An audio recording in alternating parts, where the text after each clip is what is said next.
Hi again, I hope you are doing great. In the last video, helped you in the revision of chapter number 9. This is the second and last part of chapter number 9. So, without wasting any time, let's get started.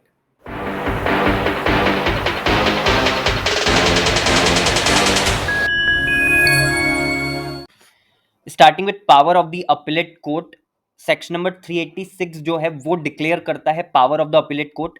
Applicability कब आती है इसकी? When the case is not dismissed summarily. जब भी case समरली dismiss नहीं करा जाएगा वहां पे 386 जो है वो एप्लीकेबल हो जाता है। जो भी अपीलेट कोर्ट है वो डिसमिस कर सकती है अपील को if it considers no sufficient ground for interfering with the order under appeal. अगर अपीलेट कोर्ट को ऐसा लगता है कि कोई जरूरत नहीं है इंटरफेयर करने की with the order under appeal, तो वो अपील को डिसमिस भी कर सकते हैं। Then if appellate court not dismiss the appeal it में, अगर वो डिसमिस नहीं कर रहे हैं अपील को तो वो क्या क्या कर सकते हैं? First, appeal from an order of acquittal अगर है, ठीक है, अगर अपील करी जा रही है from an order of acquittal तो उसको रिवर्स कर सकते हैं, उसमें फर्दर इंक्वायरी ऑर्डर कर सकते हैं। अक्यूज को रीट्राई जो है वो करा जा सकता है या उसको कमिट करा जा सकता है टू ट्रायल, या फिर अगर उसको गिल्टी पाया गया, अगर फाइंड हिम गिल्टी तो pass sentence on him. Then appeal from conviction अगर है तो उस केस में क्या क्या हो सकता है? रिवर्स करा जा सकता है, अक्यूट या डिस्चार्ज करा जा सकता है, ऑर्डर करा जा सकता है कि रीट्राई करा जाए, या फिर कमिट करा जाए उसको ट्रायल के लिए, या फिर alter the finding, maintaining the sentence, या अल्टर द नेचर और द एक्सटेंट या nature and extent of the sentence but not so as to enhance the same. Nature और एक्सटेंट को अल्टर कर सकते हैं बट उसको एनहांस नहीं कर सकते। Then appeal for the enhancement of sentence अगर है तो उस केस में क्या क्या कर सकते हैं? रिवर्स कर सकते हैं, अक्यूट या डिस्चार्ज कर सकते हैं, ऑर्डर कर सकते हैं to retry, alter the finding, maintaining the sentence, या फिर alter the nature and the extent of the sentence so as to enhance or reduce the same। तो enhancement के केस में और उसको enhance भी कर सकते हैं या फिर reduce भी कर सकते हैं। then appeal from any other order, उस केस में क्या क्या हो सकता है? alter या reverse such order।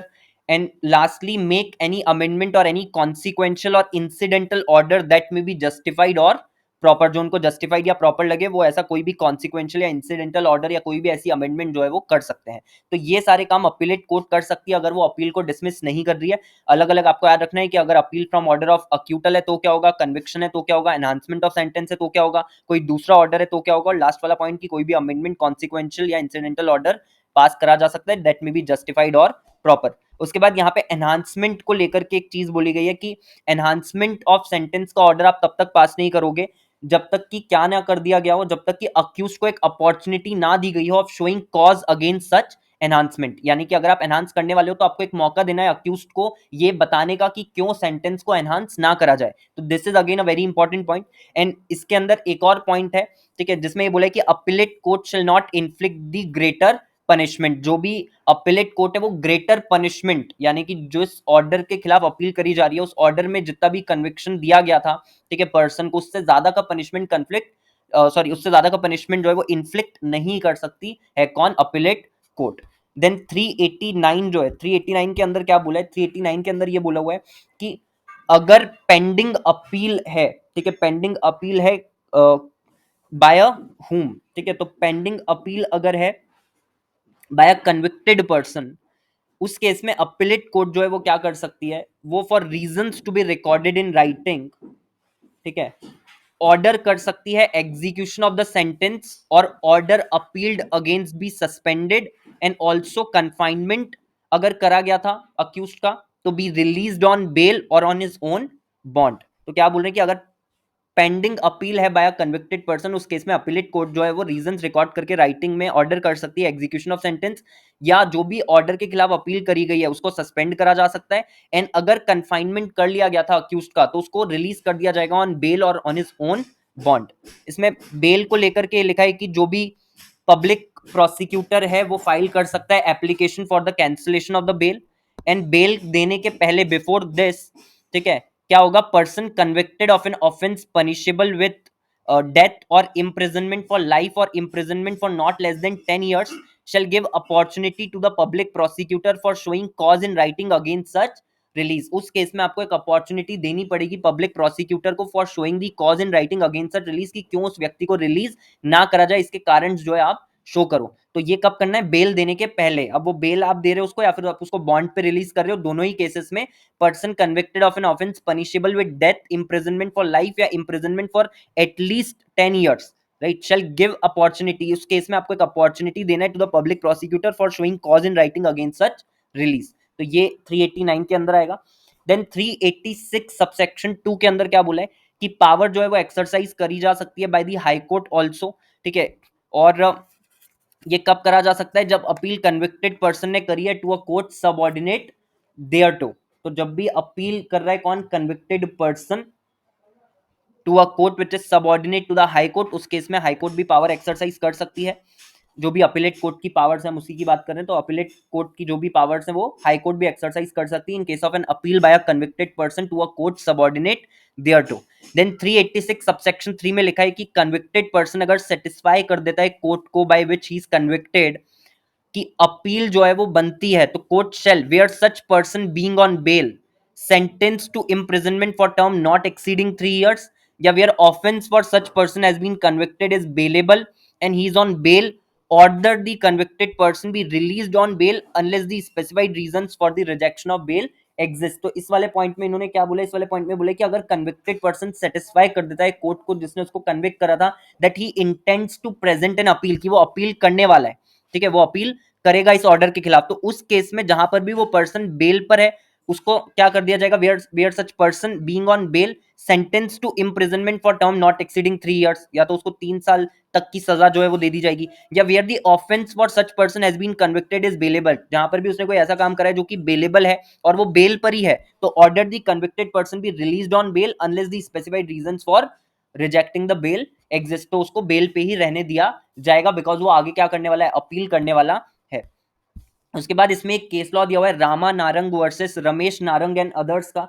इसमें क्या हुआ था कि इशू यह था कि दिल्ली हाईकोर्ट ने इंटरीम ऑर्डर पास किया, ठीक है, और दैट इंटरीम ऑर्डर जो है क्या वो डिसक्वालिफिकेशन ऑफ द डायरेक्टर को स्टॉप कर सकता है या नहीं कर सकता, ये इशू उसके अंदर उठाया गया था।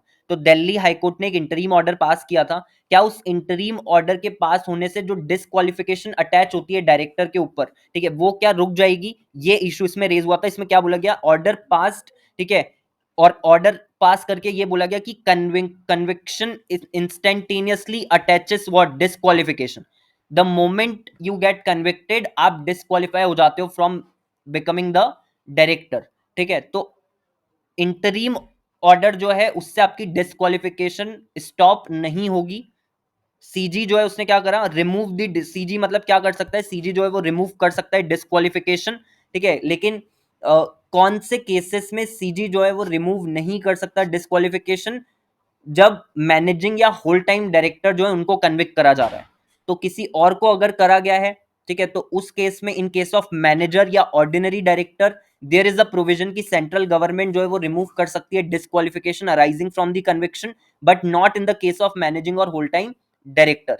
Then reason for seeking the stay not cleared by the appellant. Appellant ने दिल्ली हाईकोर्ट को अप्रोच करा किस लिए? स्टे लगाने के लिए, ठीक है, बट स्टे वो क्यों लगवाना चाहता था? उसका जो रीजन था कि डिसक्वालिफिकेशन अटैच ना हो इसलिए वो स्टे लगवाना चाहता था, ये क्लियर नहीं था, और क्योंकि ये उसने नहीं बताया अपफ्रंट, इसीलिए जो भी दिल्ली हाईकोर्ट ने इंटरीम ऑर्डर पास करा था उससे उसकी डिसक्वालिफिकेशन एज अ डायरेक्टर जो है वो स्टॉप नहीं होगी। देन उसके बाद इफ ही उसमें ये बोला गया कि इफ ही क्लियरली स्टेटेड, अगर वो पहले ही बता देता अपीलेंट, तो Delhi high court would have pass the appropriate order जिससे कि डिसक्वालिफिकेशन रुक जाए। IO passed by DHC not extend staying the operation of section number 267 of the Companies Act, यानी 1956 का जो एक्ट है उसकी बात कर रहे हैं, जो अभी डिसक्वालिफिकेशन ऑफ डायरेक्टर का करंट सेक्शन है, ठीक है, वो आप यहां पर ऑब्वियसली सब्सटीट्यूट करके जो है लिख करके आ सकते हो। सो जो भी पॉइंट है वो बस ये है कि जो भी इंटरीम ऑर्डर पास करा है दिल्ली हाईकोर्ट ने उससे डिसक्वालिफिकेशन जो अटैच हुई है कन्विक्शन के कारण वो स्टॉप नहीं होगी, और अगर अपीलेंट पहले ही बता देता है तो उस केस में ऑब्वियसली कोर्ट एप्रोप्रिएट ऑर्डर जो है वो पास कर सकती है जिससे कि उसकी डिसक्वालिफिकेशन रुक जाए। ये आपको Rama Narang versus Ramesh Narang and others के केस में ध्यान में रखना है। इसके बाद में आता है रॉन्गफुल कन्विक्शन। रॉन्गफुल कन्विक्शन को लेकर के केस स्टडी दी है जिसमें मद्रास हाईकोर्ट ने P Venkata Krishna Reddy versus ROC के केस में जो है एक इम्पॉर्टेंट जजमेंट पास करा था। इस केस में क्या हुआ था कि revision petition was filed by the managing director of the company against the order of conviction and sentence recorded first by the chief metropolitan magistrate and then confirmed in appeal by the principal session जज। इसमें ये बोला गया mandatory duty on the officers to produce the books and papers asked, मतलब जो भी books and papers उनसे मांगे गए हैं वो आपको प्रोड्यूस करना मैंडेटरी है, ठीक है। और दूसरी चीज, अक्यूज जो है उसने क्या करा, बुक्स और पेपर्स वगैरह प्रोड्यूस नहीं करी, लेकिन अक्यूज ने क्लियरली स्टैब्लिश कर दिया था reason for not producing the books and papers. So no responsibility from the, sorry, no response from the authorities to the explanation and the show cause notice. Basically accused ने books और papers produce नहीं करे, but साथ में उसने actual जो reason था produce ना कर पाने का बुक्स और पेपर्स वो भी बता दिया, लेकिन जो भी एक्सप्लेनेशन अक्यूज ने दिया था, जो भी शो कॉज नोटिस की तरफ रिप्लाई उसने दिया था, उसकी तरफ अथॉरिटीज की तरफ से कोई भी रिस्पॉन्स नहीं दिया गया और अथॉरिटीज ने उसके खिलाफ क्या करा, एक्शन ले लिया for not producing the books and papers. उस केस में बोला गया कि launching the prosecution in spite of the explanation is against the spirit of the section, right, mandatory obligation which has been cast as per the section, but it is also against the principles of natural justice. तो जो mandatory obligation cast करी गई है उसके against तो है ही, but जो natural justice के प्रिंसिपल्स है उसके अगेंस्ट भी है कि आप प्रोसिक्यूशन लॉन्च कर रहे हो in spite of the fact कि सामने वाले ने एक्सप्लेन कर दिया है रीजन और वो एकदम प्रॉपर रीजन उसने एक्सप्लेन करा है, ठीक है। तो ये चीजें आपको ध्यान रखनी है किसके अंदर, P Venkata Krishnan Reddy versus P Venkata Krishna Reddy versus ROC के केस में, कि अगर ऑफिसर्स वगैरह से बुक्स और पेपर्स वगैरह प्रोड्यूस करने को बोला जाता है तो यस ये उनकी ड्यूटी बनती है कि वो बुक्स और पेपर्स प्रोड्यूस करे, लेकिन अगर वो प्रॉपर एक्सप्लेनेशन दे देते हैं कि क्यों वो बुक्स और पेपर्स वगैरह प्रोड्यूस नहीं कर पाए, तो उस केस में अथॉरिटीज जो है वो प्रोसिक्यूशन वगैरह लॉन्च नहीं कर सकती। अगर वो ऐसा करती है तो वो जो मैंडेटरी ऑब्लिगेशन है सेक्शन की उसके भी अगेंस्ट होगा और प्रिंसिपल्स ऑफ नेचुरल जस्टिस के भी अगेंस्ट माना जाएगा। देन उसके बाद एक और केस स्टडी इसमें दी है एरोनियस इंटरप्रिटेशन की, जिसमें दिल्ली हाईकोर्ट ने Satish Dayal versus Mackinnon Mackenzie and company limited के केस में एक इंपॉर्टेंट डिसीजन दिया था। इसमें यह हुआ था कि withdrawal of complaint with tantamount to the acquittal and fresh complaint can not be filed. ये एक इशू रेज हुआ था कि क्या विड्रॉवल ऑफ कंप्लेंट, अगर कंप्लेंट को विड्रॉ कर लिया जाता है तो क्या उसको अक्यूटल माना जाएगा, और फिर अगर ऐसा है तो क्या फ्रेश कंप्लेंट फाइल नहीं करी जा सकती है। इसमें बोला कि प्रोसीडिंग्स वगैरह जो है वो फ्लॉड थी क्योंकि नॉन एग्जामिनेशन था विटनेसेस का, और मतलब नॉन एग्जामिनेशन था जो भी कंप्लेनेंट था उसका, और बिना उसको एग्जामिन करे भी मैजिस्ट्रेट ने क्या करा था, विड्रॉल अलाउड कर दिया था। Then no sufficient ground for granting the permission to withdraw the complaint, कोई सफिशिएंट ग्राउंड नहीं थे इस केस में to allow the withdrawal of the complaint. Then rule of autrefois acquit, जो सेक्शन नंबर 300 हमने पढ़ा था, उसको क्या बोला जाता है, रूल ऑफ ऑट्रेफॉइस अक्यूट।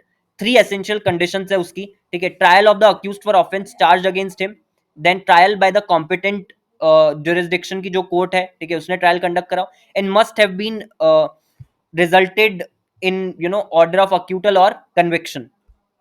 तो कोर्ट जो है वो एरोनियसली अगर कहती है कि मेरे पास में जुरिस्डिक्शन नहीं है, तो ऑब्वियसली जब आपके पास में जुरिस्डिक्शन नहीं है तो आपके पास में ये भी पावर नहीं है कि आप सामने वाले को अक्यूट कर सकते हो, राइट।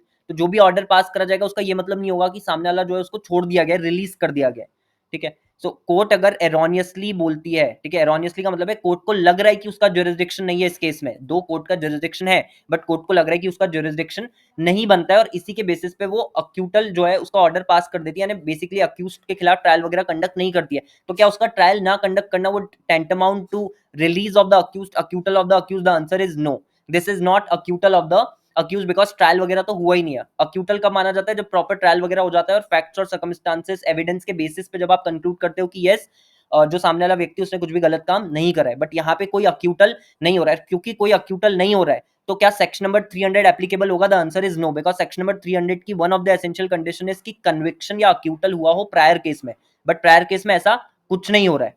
तो यहां पर आपको यही चीज ध्यान रखनी है कि ये हेल्ड करा गया कि जो भी ऑर्डर पास करा गया है मैजिस्ट्रेट के द्वारा, ठीक है, वो ऑर्डर ऑफ अक्यूटल नहीं माना जाएगा, एंड पेटिशनर को ट्रायल जो है वो अंडरगो करना पड़ेगा जब दोबारा से उसके खिलाफ कंप्लेंट वगैरह फाइल करी जाएगी, ठीक है। तो ये आपको इसके अंदर ध्यान में रखना है। ये बहुत बड़ा केस लॉ है बट आपको सारी चीजें इसमें याद रखने की जरूरत नहीं है।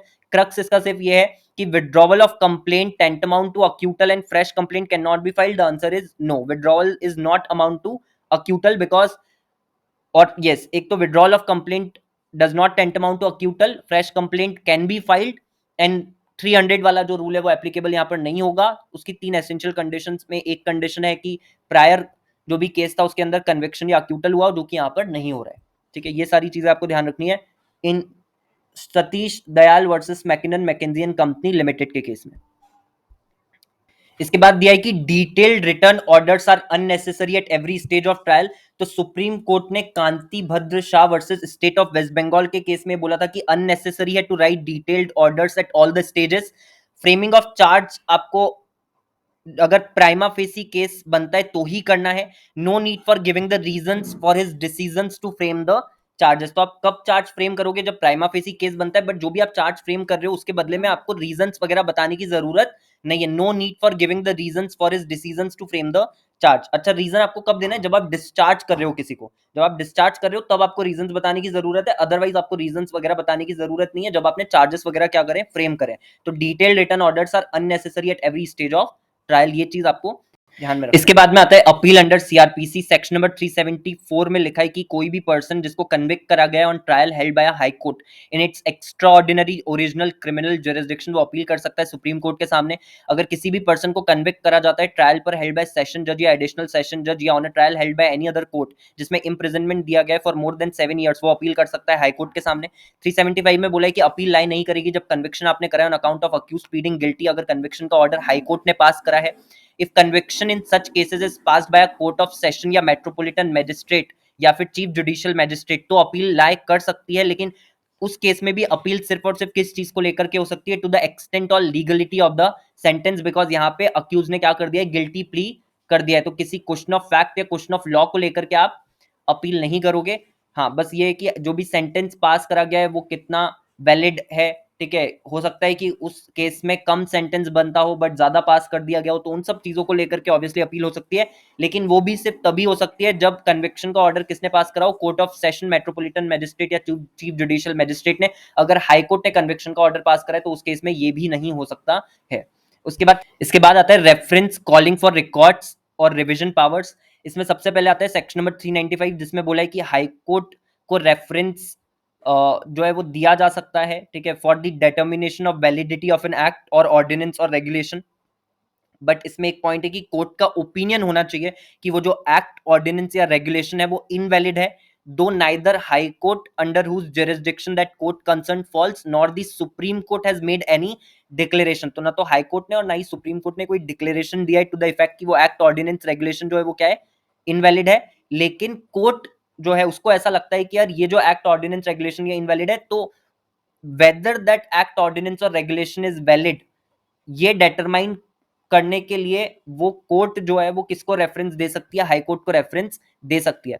Then reference only in case of question of law. Reference जो है वो सिर्फ और सिर्फ क्वेश्चन ऑफ लॉ के केस में हो सकता है, क्वेश्चन ऑफ फैक्ट के केस में नहीं हो सकता। ये आपको याद रखना है सेक्शन नंबर 395 के अंदर। देन 397 जो उसके अंदर ये लिखा है कि हाई कोर्ट जो है, ठीक है, या फिर जो सेशन जज है वो कॉल कर सकते हैं फॉर एन एग्जामिन कर सकते हैं record of any proceeding before any inferior court which is situate within its or his local jurisdiction for purpose of satisfying, क्या चीज satisfy करने के लिए? to the correctness, legality and the propriety of any finding, sentence or order या फिर regularity of any proceeding.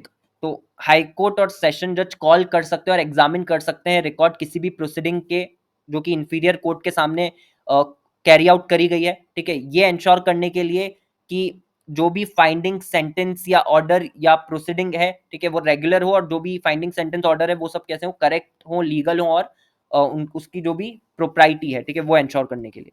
Then can direct the suspension of the order और the suspension of execution of sentence, और accuse अगर confinement में है तो उसको release भी करा जा सकता है ऑन बेल और बॉन्ड पेंडिंग दी एग्जामिनेशन। जब तक एग्जामिनेशन चल रही है उस दौरान अगर हाई कोर्ट या सेशन जज को लगता है कि हमको सस्पेंड कर देना चाहिए ऑर्डर जो भी इंफीरियर कोर्ट ने पास करा है, या सस्पेंड कर देना चाहिए एग्जीक्यूशन ऑफ द सेंटेंस, या अगर अक्यूज को कंफाइन करा गया तो उसको रिलीज कर देना चाहिए बेल या बॉन्ड पे, तो वो ऐसा कर सकते हैं। Then power can not be exercised in case of interlocutory order. क्या इंटरलोक्यूटरी ऑर्डर को लेकर के हाई कोर्ट और सेशन जज अपनी इस पावर का इस्तेमाल कर सकते हैं? The answer is no. Second application for revision is not allowed. Second application revision की अलाउड नहीं है।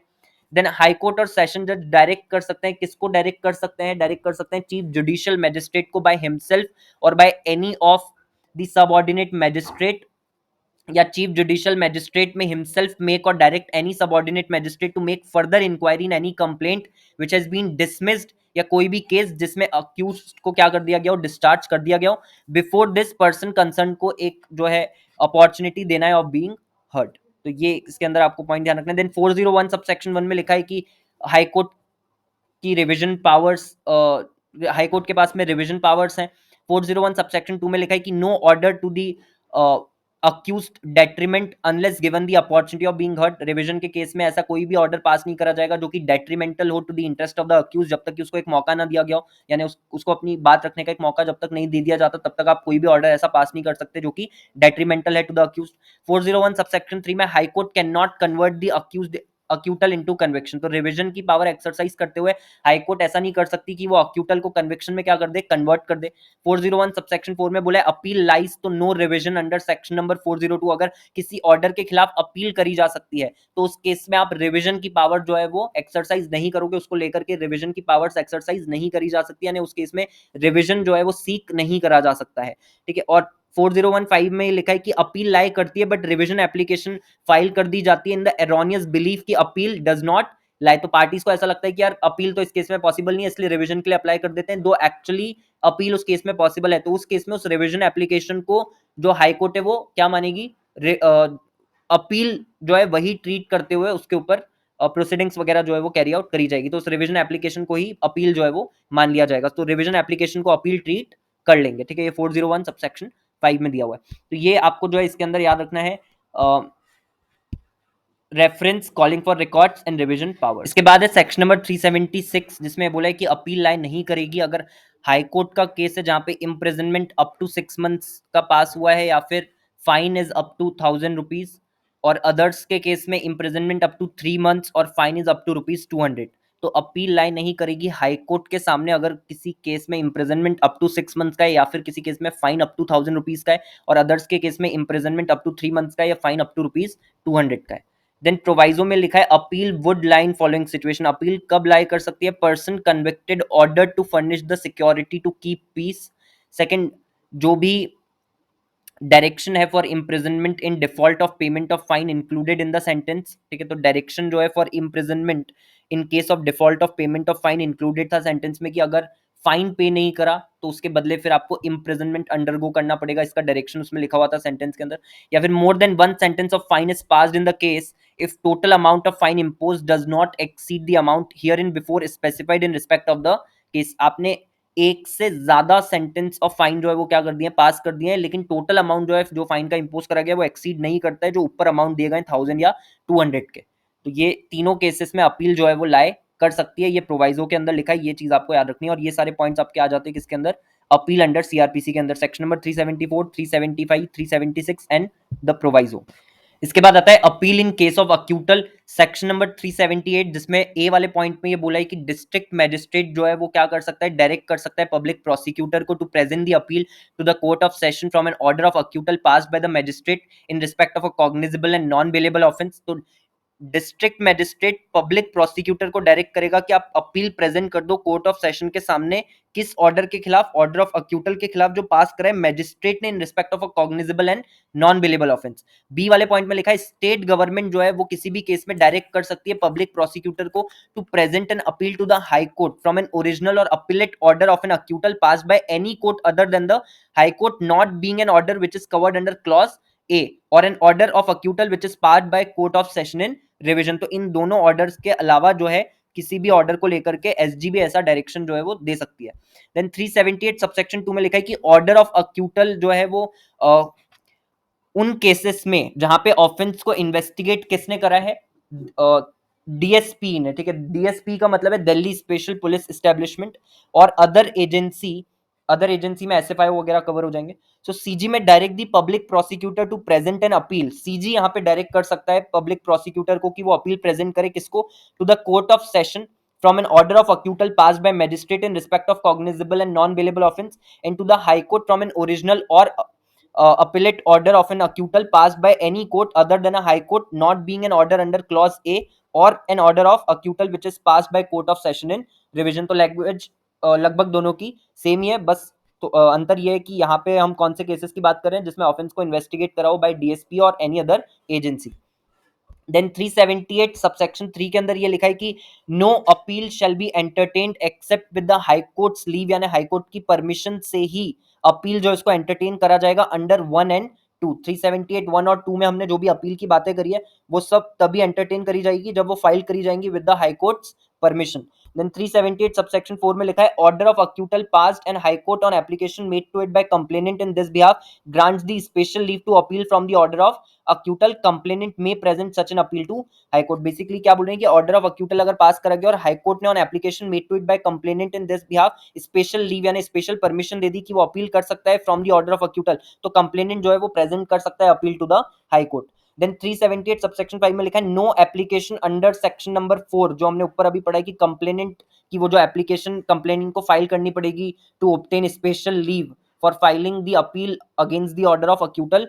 No such application under 4 for grant of special leave to appeal from the acquittal order shall be entertained by the High Court after the expiry of 6 months where the complainant कौन है, public servant है, in 60 days in every other case computed from the acquittal order. तो वो application को entertain नहीं करा जाएगा। दो सिनेरियोज बता दिया, अगर कंप्लेनेंट पब्लिक सर्वेंट है तो उस व्यक्ति को वो एप्लीकेशन 6 महीने के अंदर अंदर देनी पड़ेगी from the date of passing of order of acquittal, otherwise उसको एंटरटेन नहीं करेंगे। और कोई भी दूसरा केस है तो मैक्सिमम टाइम लिमिट कितनी रख दी, 60 डेज। 60 डेज के अंदर अंदर फ्रॉम दी अक्यूटल ऑर्डर वो एप्लीकेशन जो है 4 के अंदर स्पेशल लीव की आपको हाई कोर्ट को देनी पड़ेगी, उसके बियॉन्ड आप नहीं दे सकते हो। तो ये एक चीज आपको याद रखना है 378 सबसेक्शन 5 में।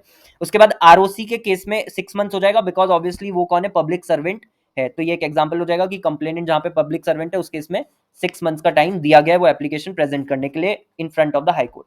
378 सबसेक्शन 6 के अंदर बोला एप्लीकेशन अंडर सबसेक्शन 4 अगर रिफ्यूज कर दी जाती है तो no appeal from that order of acquittal shall lie under 1 और 2। आप 1 और 2 में भी फिर नहीं जा सकते हो। अगर 4 में रिफ्यूज कर दी जाती है एप्लीकेशन तो कहीं ना कहीं 4 में आपको स्पेशल परमिशन जो है वो नहीं मिली, ठीक है। तो क्या आप 1 और 2 में अपील कर सकते हो? द आंसर इज नो, वो 1 और 2 में भी एंटरटेन नहीं करी जाएगी। 378 1 और 2 की बात हो रही है, ठीक है। फिर 444 के अंदर लिखा है notwithstanding anything content CG में डायरेक्ट एनी कंपनी प्रोसिक्यूटर और authorise any other person either by name और by virtue of his office to present an appeal from an order of acquittal passed by any court other than the high court and an appeal presented by such prosecutor और other person shall be deemed to be validly presented. उसको भी validly presented appeal जो है वो माना जाएगा। तो ये चीज आपको याद रखनी है 444 के अंदर। इसके साथ ही जो आपका अपील इन केस ऑफ अक्यूटल वाला पॉइंट है वो खत्म होता है। इसके बाद आता है offences relating to perjury. Perjury का मतलब होता है विलफुली टेलिंग एन अनट्रुथ और making misrepresentation under oath. Section number 340 के अंदर ये बोला है कि क्या प्रोसीजर फॉलो करा जाएगा फॉर प्रोसिक्यूटिंग दी ऑफेंसेस, जो कि 195 में रेफर करे गए। 195 के अंदर ही पर्जरी जो है वो कवर है। उसके बाद इसके अंदर ये लिखा है कि section number 340 should be read in conjunction with section number 195 of CrPC. When an offense under section number 195 of the CRPC 1973 has been committed, the person aggrieved must make an application to the court before which the main proceedings is taking place, requesting the court to make a complaint in writing to the appropriate judicial magistrate so as to prosecute the person who appear to have committed the offense of perjury। तो क्या बोला जा रहा है कि जो भी offence है अंडर 195 अगर वो कमिट करा गया है तो जो अग्रीव्ड पर्सन है उसको एप्लीकेशन देनी है कोर्ट को जिसके सामने मेन प्रोसीडिंग्स चल रही है, और रिक्वेस्ट करना है कोर्ट से कि वो कंप्लेंट फाइल करे राइटिंग में to the appropriate judicial magistrate. तो कंप्लेंट कौन फाइल कर रहा है? कोर्ट यहाँ पे फाइल कर रही है, ठीक है, एप्रोप्रिएट जुडिशियल मैजिस्ट्रेट के सामने, so as to prosecute the persons who appear to have committed the offence. Then section number 340 subsection 1 of CRPC states that when upon an application made to it in this behalf or otherwise कोई भी court जो है is of the opinion that it is expedient in the interest of justice that an inquiry should be made into any offense, जो कि refer करा गया 195 1B के अंदर, which appears to have been committed in or in relation to a proceeding in that court और as the case में भी इन respect of a document which is produced और गिवन इन एविडेंस। तो या तो प्रोसीडिंग के रिस्पेक्ट में पर्जरी का जो ऑफेंस है वो कमिट करा गया या किसी भी डॉक्यूमेंट या एविडेंस को लेकर के वो कमिट करा गया in a proceeding in that court, such court में after such preliminary inquiry if any as it thinks necessary वो क्या क्या कर सकती है, record a finding to that effect, make a complaint thereof in writing, send it to a magistrate of the first class having jurisdiction, take sufficient security for the appearance for the accused before such magistrate, or if the alleged offense is non-bailable and the court thinks it necessary so to do, send the accused in custody to such magistrate. अगर offence कौन सा है, non bailable, और court को लगता है कि ये करना जरूरी है, तो अक्यूज को क्या कर दिया जाएगा, कस्टडी में भेज दिया जाएगा मैजिस्ट्रेट के सामने. Then bind over any person to appear and give evidence before such magistrate. Bind भी कर सकते हैं किसी भी पर्सन को अपियर होने के लिए और एविडेंस देने के लिए before such magistrate.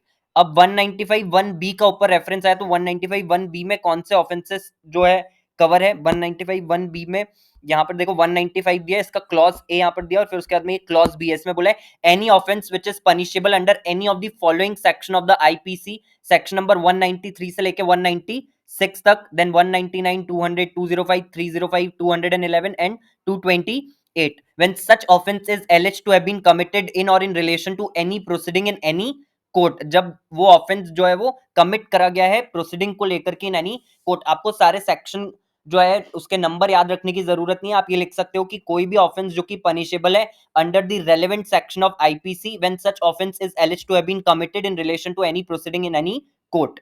Then second, any offense which is described in section number 463 or punishable under section number 471 or 475, 476 of the said code, then such offense is alleged to have been committed in respect of a document which is produced or given in evidence in a proceeding in any court. तो यहां पर भी आपको section number याद रखने की जरूरत नहीं है, आप क्या कर सकते हो, सीधे लिख सकते हो कि any offence which is described in the relevant section of IPC when such offence is alleged to have been committed in respect of a document which is produced और given in evidence in a proceeding in any court. Then any criminal conspiracy to commit or attempt to commit or the abatement of any offense specified in subclause 1 या subclause 2, अगर कोई भी criminal conspiracy करी जा रही है या attempt करा जा रहा है commit करने के लिए, abatement of any offense है जो कि फर्स्ट या सेकंड में specified है, तो वो भी 195(1)(b) में कवर हो जाएगा.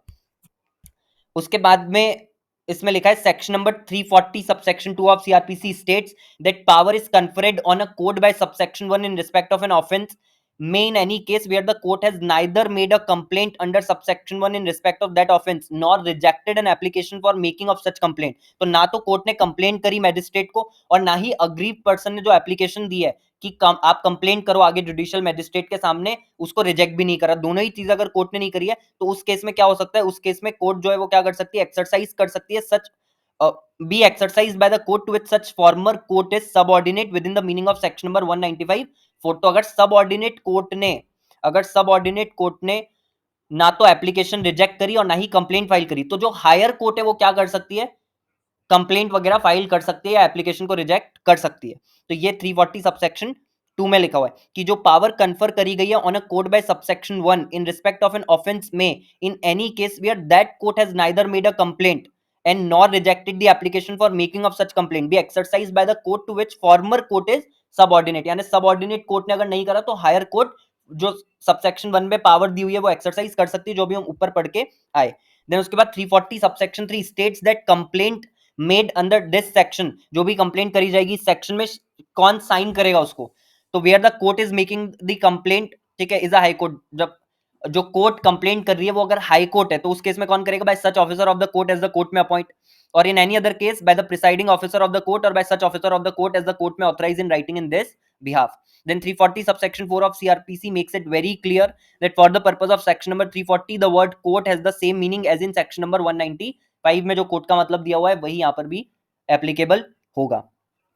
ठीक है, उसके बाद 195 में क्या बोला है, तो section number 195 subsection 1 of CrPC states that no court shall take the cognizance of the following offences except on the complaint in writing of that court और by such officer of the court as that court में authorise in writing in this behalf और of some other court to which that court is subordinate. तो cognizance सिर्फ तभी लिया जाएगा जब complaint उसी कोर्ट ने करी हो या उसके ऑफिसर ने करी हो या फिर हायर कोर्ट ने करी हो. उसके बाद क्लॉज ए में क्या क्या कवर है, कोई भी ऑफेंस जो कि punishable under section number 178 to 188 of the IPC. ठीक है, यहां पे आप सेक्शन नंबर याद रख सकते हो क्योंकि बहुत इजी है, 170 to 188. Then any abetment of या attempt to commit such offence और any criminal conspiracy to commit such offence except on the complaint in writing of the public servant concerned और of some other public servant to whom he is administratively subordinate. तो अगर कोई भी criminal conspiracy आप करते हो to commit such offence, वो भी तभी कॉग्निजेंस उसका लिया जाएगा जब कोर्ट या उसका ऑफिसर ठीक है, या फिर हायर कोर्ट क्या करेगी, कंप्लेंट करेगी। बट एक्सेप्शन क्या है उसका, कि अगर कंप्लेंट फाइल करी जाती है राइटिंग में by the public servant concerned या कोई भी दूसरा public servant to whom that first public servant is administratively subordinate, यानी हायर अथॉरिटी जो है उसकी पब्लिक सर्वेंट की अगर वो कर रही है तो भी कॉग्निजेंस लिया जा सकता है। इस लाइन का मतलब आपको समझना जरूरी है। इसका मतलब क्या है कि वैसे तो हम कॉग्निजेंस तभी लेंगे जब कोर्ट कंप्लेंट करेगी या उसका ऑफिसर करेगा या हायर कोर्ट करेगी, लेकिन अगर पब्लिक सर्वेंट भी करता है राइटिंग में या जो भी कंसर्न पब्लिक सर्वेंट है उसके ऊपर जो अथॉरिटी, हायर अथॉरिटी जो है अगर वो करती है, ठीक है, तो भी हम कॉग्निजेंस ले लेंगे। ठीक है, फिर क्लॉज बी हम ऑलरेडी कर चुके हैं। 195 सबसेक्शन 2 में क्या लिखा है, 195 सबसेक्शन 2 में लिखा है कि complaint has been made by a public servant under clause A of subsection 1, any authority to which he is administratively subordinate may order the withdrawal of the complaint. जो अभी हम पढ़ के आए कि अगर 195 1 ए के अंदर पब्लिक सर्वेंट कंप्लेंट करता है तो जो भी हायर अथॉरिटी है उसकी, ठीक है, जिसको वो एडमिनिस्ट्रेटिवली क्या है, सबऑर्डिनेट है, वो ऑर्डर देकर करके विड्रॉ करने का बोल सकते हैं कंप्लेंट को, and send a copy of such order to the court, and upon its received by the court no further proceeding shall be taken on the complaint. उसके बेसिस पे कोई भी फर्दर प्रोसीडिंग नहीं ली जाएगी। A proviso under this subsection states that no such withdrawal shall be ordered if the trial in the court of first instance has been concluded. अगर court जो थी उसके सामने ट्रायल ही कंक्लूड हो चुका है तो उस केस में कोई भी ऐसा विड्रॉवल वाला जो ऑर्डर है वो पास नहीं करा जा सकता है। तो जब ट्रायल कंक्लूड अगर नहीं हुआ है तो पास करा जा सकता है, ट्रायल कंक्लूड हो गया तो पास नहीं करा जा सकता है।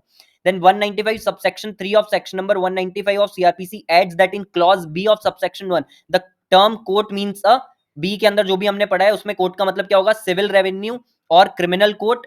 ठीक है, मतलब सिविल कोर्ट भी आ जाएगी, रेवेन्यू कोर्ट भी आ जाएगी और क्रिमिनल कोर्ट भी आ जाएगी। And includes a tribunal which is constituted by और अंडर अ सेंट्रल प्रोविंशियल और state act if declared by that act to be a court for the purpose of this section. तो not that relevant, बस आप पढ़ने के लिए एक बार पढ़ लो, यानी जस्ट रिमेंबर इट कि कोर्ट के अंदर ये सब भी कवर होते हैं। ठीक है, 195 सबसेक्शन 4 ऑफ सीआरपीसी स्टेट्स, ठीक है, 195 सबसेक्शन 4 क्या बोलता है, it states that for the purpose of clause B of subsection 1 court shall be deemed to be subordinate to the court to which appeals ordinarily lie from the appealable decrees or sentences of such former court, or in the case of civil court from whose decrees no appeal ordinary lies to the principal court having ordinary original civil jurisdiction within whose local jurisdiction such civil court is situated। तो कहने का मतलब है कि court माना जाएगा कि court क्या है, सबऑर्डिनेट है।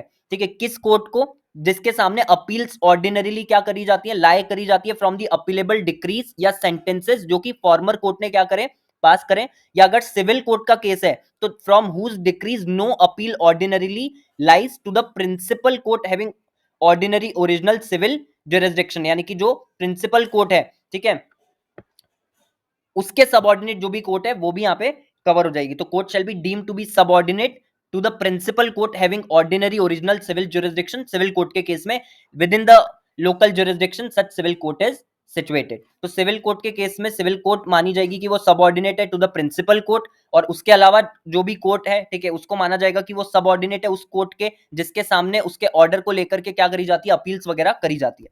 Then proviso under section number 195 subsection 4 of CRPC adds that where appeals lie to more than one court, the appellate court of inferior jurisdiction shall be the court to which such court shall be deemed to be subordinate, यानी जिसके सामने पहली appeal जाएगी basically. ठीक है, and where appeals lie to a civil and also to a revenue court, such court shall be deemed to be subordinate to the civil or revenue court according to the nature of the case or the proceeding in connection with which the offence is alleged to have been committed। Then Iqbal Singh Marwah versus Meenakshi Marwah का यहाँ पर एक case दिया हुआ है। ठीक है, Iqbal Singh Marwah versus Meenakshi मारवा इन अनादर।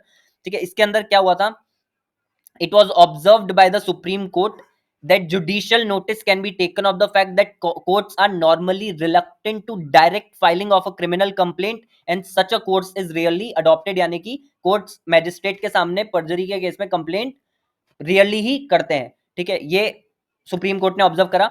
इसमें क्या बोले, when a party makes an application under section number 340 of CrPC to the court before which the main proceeding is taking place in relation to which an offence referred to in 195 1B of CRPC has allegedly been committed, the court has a duty to see, court की एक duty है क्या, to see whether it is expedient in the interest of justice to make a complaint after making an inquiry into the alleged commission of such offence। क्या complaint करी जानी चाहिए। For this purpose court must hold a preliminary inquiry, court को इस purpose के लिए पहले क्या करना पड़ेगा, प्रिलिमिनरी इंक्वायरी हेल्ड करनी पड़ेगी और रिकॉर्ड करना पड़ेगा finding as to whether any such offence has been actually committed. Then thereafter, if the court is of the opinion that it is expedient to make a complaint in writing, it may do so and send it to the magistrate having jurisdiction. Therefore, prior to making such preliminary inquiry, no such complaint can be sent to the magistrate concerned. Very important point. Preliminary inquiry पहले court को conduct करनी है, ensure करना है कि yes offence commit हुआ है, and then उसके बाद में ही वो कंप्लेंट सेंड करेंगे किसको, मैजिस्ट्रेट को. Even after making the inquiry, only if the court thinks that it is expedient to do so in the interest of justice, it may make a complaint in writing. So it is the complete discretion of the court. इसमें यही conclusion में लिखा है, therefore it is clear that even after forming an opinion that an offense referred to under section number 195 1B appears to have been committed by a party to the main proceeding, court need not to rush to making the complaint. जरूरी नहीं है कि court क्या करे, जल्दीबाजी करे, ठीक है. It has the absolute discretion to make or not to make any such complaint. The factor that guides the court in dealing with an application under that section seems to be whether it is necessary to do so in the interest of justice. Then उसके बाद में the document in respect of which the alleged offence has taken place must have been tendered to the court. तो अगर आप बोल रहे हो कि ऑफेंस किसी डॉक्यूमेंट को लेकर के हुआ है, तो उसको लेकर के इन्होंने क्या स्पेसिफाई करा कि वो डॉक्यूमेंट टेंडर करा गया हो कोर्ट को by a party to a suit और other legal proceeding for the purpose of evidence. If it is not a document which is submitted to the court as evidence, section 340 CrPC का apply नहीं होगा, यानी 195 में offence नहीं माना जाएगा. Similarly, if the document is not the one which was created and produced during the course of proceeding before the court, section 340 of CRPC would not apply at all. तो इस पे आपको केस स्टडी आ सकती है document के specific, आपको ध्यान में रखना है कि वो डॉक्यूमेंट ऐसा होना चाहिए जो कोर्ट के सामने सबमिट करा गया हो, किसके द्वारा, जो पार्टी सूट में इन्वॉल्व है. या फिर एक और चीज इंपॉर्टेंट कि वो डॉक्यूमेंट जो भी आप कर रहे हो सबमिट वगैरह, वो डॉक्यूमेंट कैसा होना चाहिए, वो डॉक्यूमेंट क्रिएट होना चाहिए और प्रोड्यूस करा जाना चाहिए during the course of the proceedings. उसके बाद if the document is not containing, जो भी ऑरेंज कलर में मैंने मार्क कर रखा है वो मैं बता रहा हूं आपको. If the document is not containing any substantial evidence, अगर डॉक्यूमेंट के अंदर कोई सब्सटेंशियल एविडेंस नहीं है, और if it is of such a nature that bye disregarding the same the adjudication of the dispute before it is possible, उसको disregard करके भी एडजुडिकेशन करा जा सकता है, तो कोर्ट में reject the application under section number 340 because that document is not important. ठीक है. Following are the important aspects और points relating to such offences. तो जो भी मैंने पिंक कलर में मार्क कर रखा है वही इंपॉर्टेंट पोर्शन है इसका, कि कोर्ट को सबसे पहले देखना है कि जो भी डॉक्यूमेंट इन क्वेश्चन है वो क्रिएट और प्रोड्यूस करा गया हो during the course of the suit और other legal proceeding. Second, court को एक प्रिलिमिनरी इंक्वायरी होल्ड करनी है to see whether the document in question constitute any evidence at all. Third, offence refer to under section number 195 of CrPC appears to have been committed. Court को ऐसा लगना चाहिए कि हाँ भाई ऑफेंस हुआ है. Then document constitutes an evidence of any fact which is in issue in the suit or proceeding. जो वो document है वो constitute करता है evidence किसी भी fact का जो कि issue में है in the suit or proceeding. Only if the court thinks it is expedient in the interest of the justice, तो ही वो complaint file करेंगे. Then उसके बाद में in any case court may have to complete the inquiry in the proceeding before it is so as to arrive at an opinion whether it is expedient to make the complaint or not. यानी preliminary inquiry उनको hold करनी है. When a party to a suit or proceeding files any application under 340 of CRPC, judicial authority जो है अगर वो refuse कर देती है to accede to the request, applicant cannot proceed with the matter any further except preferring an appeal against such decision in a manner known to law. तो उसके बाद में पार्टी कुछ भी नहीं कर सकती है, सिर्फ क्या कर सकती है, अपील कर सकती है उस तरीके से जैसा कि लॉ में दिया हुआ है. Then application is dismissed. अगर application dismiss कर दी जाती है, applicant can proceed to make a criminal complaint in a manner which is known to law as the case does not warrant the court to make the complaint for the reason aforesaid. अगर court complaint नहीं कर रही है तो जो भी applicant है वो खुद भी कर सकता है. The simple conclusion is that in such cases the intervention of the court is not at all necessary for prosecuting the offence by filing the criminal complaint against the person alleged to have committed the offence. Then in no case the applicant is left remediless, nor does person accused of having committed an offence is protected in any way. Court for the purpose of section number 340 of CRPC would include tribunals and other judicial authorities also if the proceedings before such judicial forums are legal proceedings. ठीक है, ये चीज आपको यहाँ पे ध्यान में रखना है. उसके बाद में एक एनालिसिस यहाँ पे दिया है कि क्लोज रीडिंग अगर आप करो सेक्शन नंबर 340 की, तो वो ये शो करता है कि words which appears to have been committed in or in relation to a proceeding in that court or as the case may be in respect of a document which is produced or given in evidence in a proceeding in that court, जो हमने word सबसे पहले आगे पढ़े थे, they do not indicate anything that document should have been fabricated after the institution of the complaint for the purpose of defrauding the court. Complaint कर दी गई, उसके बाद में आप डॉक्यूमेंट ऐसा लेकर के आ गए, बना करके आ गए, ठीक है, जिसके खिलाफ क्या हुआ है, पर्जरी का ऑफेंस कमिट हुआ है, तो ये आप कर रहे हो for the purpose of defrauding the court, और वो यहाँ पे कवर नहीं होगा. वो वाला डॉक्यूमेंट जो है वो सेक्शन 340 में कवर नहीं होगा.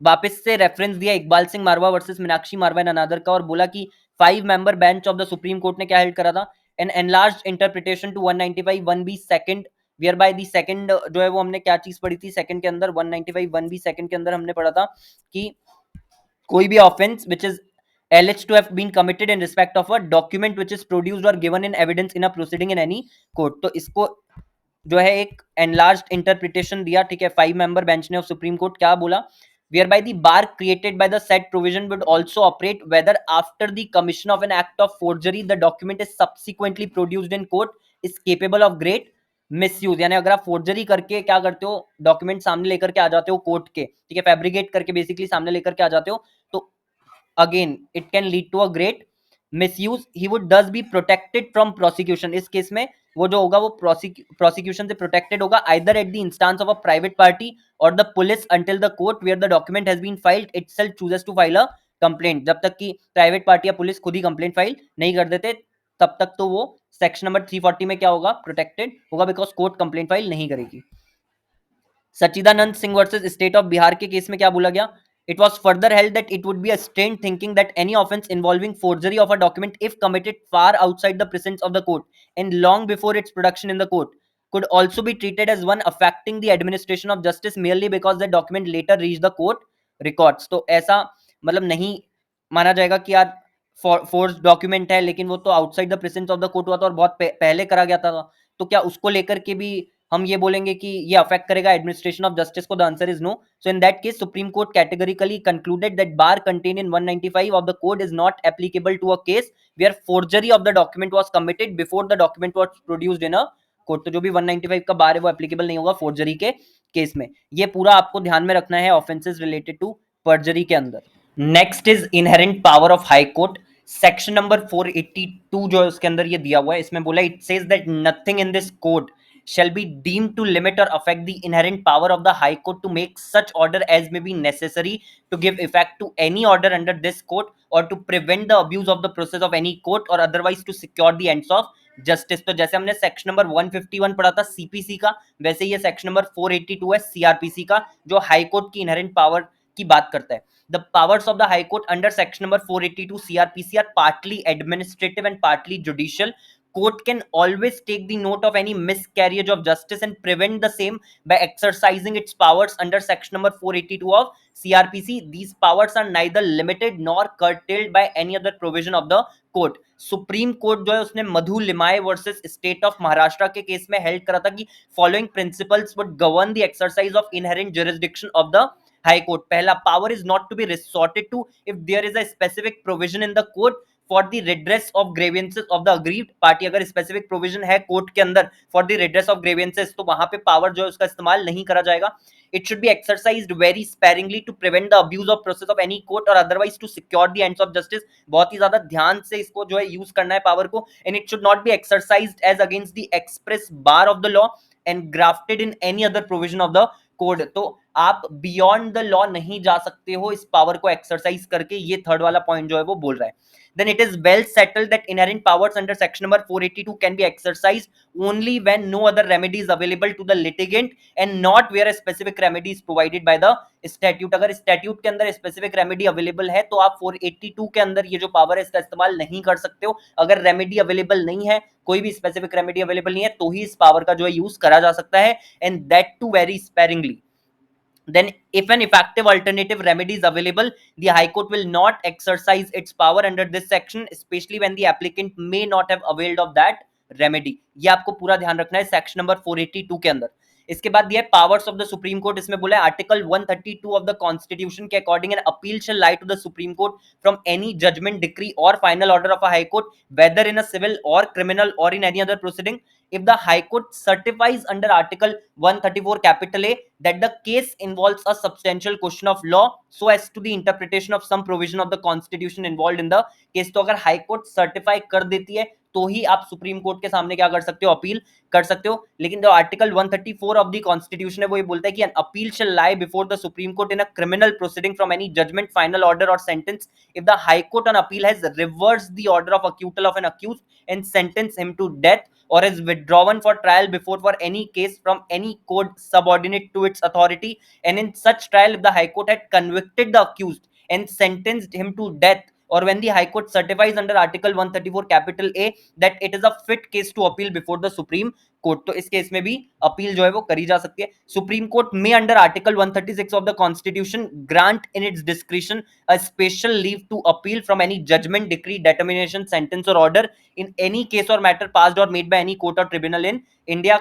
सुप्रीम कोर्ट जो है वो आर्टिकल 136 के अंदर ये अपना जो डिस्क्रिप्शन है वो यूज कर सकती है कि वो स्पेशल परमिशन दे सकती है अपील करने के लिए इन एनी केस और मैटर व्हिच इज पास्ड और मेड बाय एनी कोर्ट और tribunal in India. Then under section number 406 of CrPC, supreme court is empowered to transfer in the interest of justice cases and appeals from one high court to another high court or from one criminal court subordinate to one high court to another criminal court which is subordinate to another high court. तो transfer of cases भी हो सकता है. तो ये आपको ध्यान रखना है किसके अंदर, powers of the supreme court. इसके बाद में दिया है डोंट थ्वार्ट प्रोसिक्यूशन. इसमें बोला है justice delayed is justice denied. Person जो भी ऑक्यूपाई करते हैं रिस्पेक्टेबल पोजीशन कॉर्पोरेट इंडिया में, they try their best to scuttle the prosecution at any cost. तो basically the court is saying that this is not acceptable. ठीक है, उन लोगों की तरफ से जो कि होल्ड करते हैं एक रिस्पेक्टेबल पोजीशन कॉर्पोरेट इंडिया में. एंड मध्य प्रदेश हाईकोर्ट ने इन case of Dhirubhai H Ambani versus Sonia Sethi and another ये हेल्ड करा था कि Dhirubhai H Ambani should not have any objection to the service of someone to Reliance Petroleum Limited through him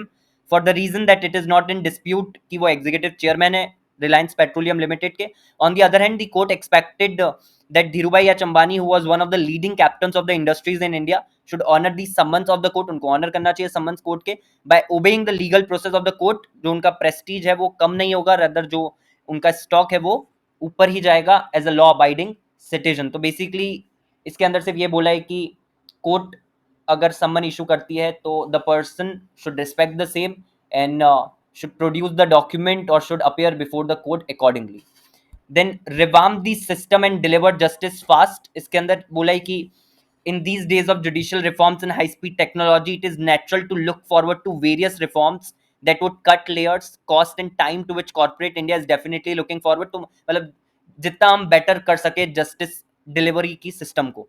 it is true that a criminal trial में result in depriving a person from his life and liberty and it should be handled very cautiously. हमने पहले भी पढ़ा था कि criminal trial जो है it drags on for so long and इसीलिए क्रिमिनल ट्रायल को हम क्या करते हैं, पहले प्रेसिडेंस देते हैं ओवर द सिविल case या civil trial.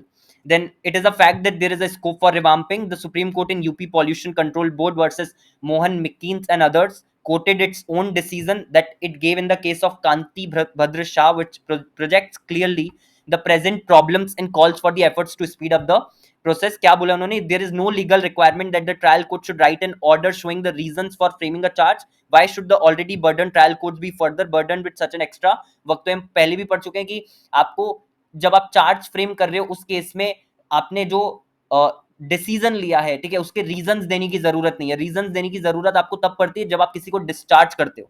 तो ये वाला पॉइंट हम ऑलरेडी पहले भी पढ़ चुके हैं. The time has reached to adopt all the possible measures to expedite the court procedures and to chalk out measures to avoid the to avoid all the roadblocks causing the avoidable delays. Then if a magistrate has to write a detailed order at different stages merely because counsel would address the arguments at all the stages, the snail-paced progress of proceeding in trial court would further be slowed down. So basically they are saying that there is a need to fasten the entire legal procedure जो India के अंदर है. It is quite unnecessary to write detailed orders at other stages such as issuing the process, remanding the accused to custody, framing of charges, passing over to next stages in the trial. यहाँ पर detailed orders लिखने की जरूरत नहीं है.